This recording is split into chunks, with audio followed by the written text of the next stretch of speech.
Baiklah, assalamualaikum warahmatullahi wabarakatuh.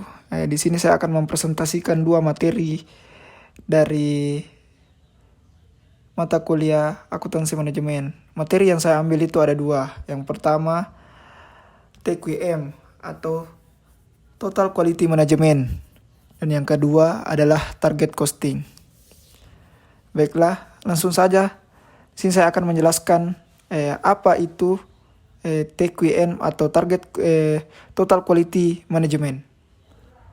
Baiklah, yang pertama itu pengertian Total Quality Management. Menurut Breckman dan Clefso, Total Quality Management merupakan upaya terintegrasi yang dirancang untuk meningkatkan kualitas di setiap level dalam perusahaan. Atau dengan kata lain, Total Quality Management adalah suatu pendidikan dalam menjalankan usaha yang mencoba untuk memaksimalkan daya saing organisasi melalui perbaikan terus-menerus atas produk, tenaga kerja, proses, dan lingkungannya. Oleh karena itu, pencapaian Total Quality Management akan memberikan keuntungan bagi perusahaan dan pelanggan. Baiklah, yang kedua itu konsep Total Quality Management. Total Quality Management, sistem manajemen yang berfokus pada semua orang atau tenaga kerja, bertujuan untuk terus-menerus meningkatkan nilai yang diberikan bagi pelanggan dengan biaya penciptaan nilai yang lebih rendah daripada nilai suatu produk. Total Quality Management bukan merupakan program atau sistem, tetapi budaya yang harus dibangun, dipertahankan, dan ditingkatkan oleh seluruh anggota organisasi atau perusahaan bila organisasi atau perusahaan tersebut berorientasi pada mutu dan menjadikan mutu sebagai way of life. Pada dasarnya, konsep Total Quality Management mengandung 3 unsur, yaitu sistem nilai pelanggan, yang kedua sistem organisasional, dan yang terakhir perbaikan berkelanjutan. Selanjutnya adalah manfaat Total Quality Management. Di sini saya akan menjelaskan sedikit tentang apa itu manfaat Total Quality Management. Menurut Nasution, manfaat Total Quality Management dapat dikelompokkan menjadi dua, yaitu dapat memperbaiki posisi persaingan dan meningkatkan keluaran yang bebas dari kerusakan. Adapun keunggulan perusahaan yang menerapkan TQM adalah yang pertama, Total Quality Management mengembangkan konsep kualitas dengan pendekatan totalitas. Dan yang kedua, adanya perubahan dan perbaikan secara terus-menerus. Dan yang terakhir, adanya upaya pencegahan. Baiklah, yang terakhir untuk materi Total Quality Management. Di sini saya mengangkat contoh kasus pada Total Quality Management di bidang industri perhotelan.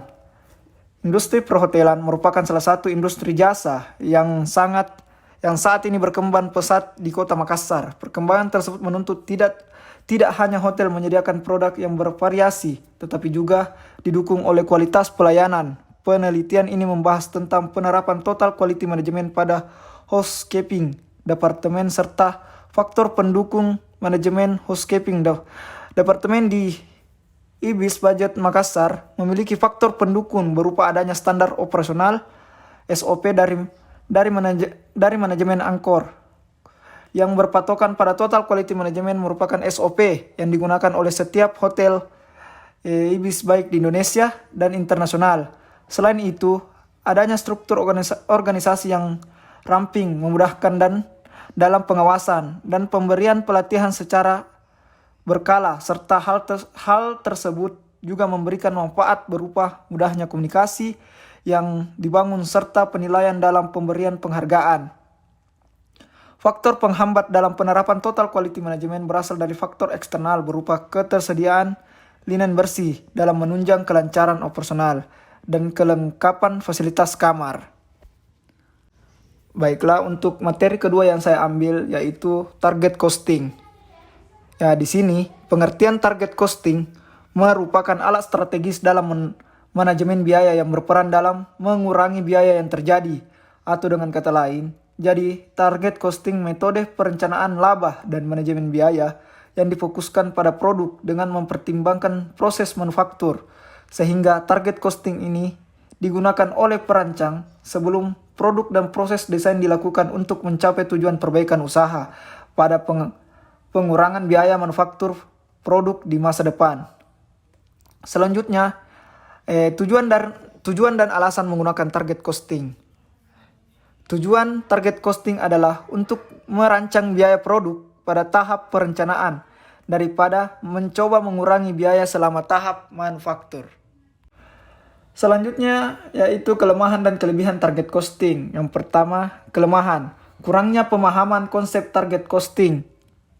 Yang kedua, implementasi yang kurang dalam konsep teamwork.